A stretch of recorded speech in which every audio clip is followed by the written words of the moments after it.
So வணக்க மக்களே. So நம்ம போன ஷார்ட்ஸ் பார்த்தீங்கன்னா தெரியும், நம்ம இதோட அடிஷன் சால்வ் பண்ணியிருந்தோம். இதோட ஒரு சப்ராக்ஷன் சால்வ் பண்ணுறோம். ஓகேவா? ஸோ ஸோ அதே மாதிரி தான். ஸோ ஆர் வெக்டார் இந்த தடவை ஆர் மைனஸ் பி வெக்டார் அப்படின்னா வெக்டாரோட மேக்னிடியூடு அதே தான். பட் இங்கே ஒரு சேஞ்ச் இருக்குது. A square plus B square minus 2ab cos theta.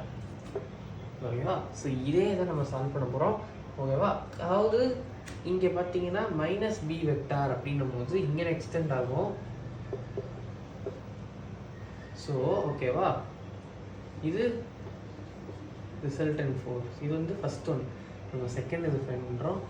இங்கிட்ட இருக்கு இது வந்து கிரியேட் பண்ணுற இதுவும். ஸோ இங்கே இருக்குதா தெரியுதா? ஸோ இது 120. பட் நம்ம 120 கூட 16 தான் எழுத போகிறோம். ஓகேவா?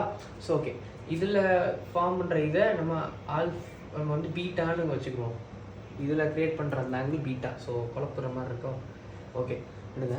ஓகேவா? ஸோ இப்போ அதை எழுதுவோம். ஸோ ஏ ஸ்கொயர் பி ஸ்கொயர் எல்லாம் சப்ஸ்டியூட் பண்ணுங்கள். அதே தான். So 5 square plus 7 square plus 2 × 5 7 cos 60 value என்ன? சாரி, இது நெகட்டிவ்ல வரணும். cos 60 value 1/2. 25 plus 49 minus 35 root 39. இது இதோட இது. ஸோ நம்ம ஆங்கிள் ஃபைன் பண்ணோம். ஸோ ஆங்கிளுமே ஈஸி தான். tan பீட்டா ஈக்குவல் டு இது வந்து எப்படின்னா நம்ம நெகட்டிவ்ல எடுக்கிற மாதிரி இருக்கும். ஸோ ஓகேவா? ஸோ இதுக்கு நம்ம எப்படி எழுத போகிறோம்னா அதே ஃபார்முலா தான்.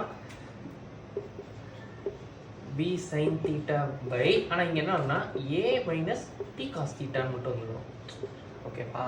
அப்போது b sine theta so b value என்னங்க? 7 சைன் 60 √3/2 5 minus 7 1/2. ஓகேவா? 1/2 எழுதி 2 ஃபுல் கேன்சல் ஆகும்.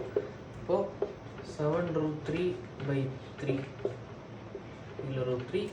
ஸோ பீட்டா வந்து tan இன்வர்ஸ் ஆஃப் 7/√3. இந்த வேல்யூஸ்லாம் நீங்கள் கால்குலேட்டரில் போட்டு செக் பண்ணிக்கோங்க. ஓகேவா? ஸோ அவ்வளோ.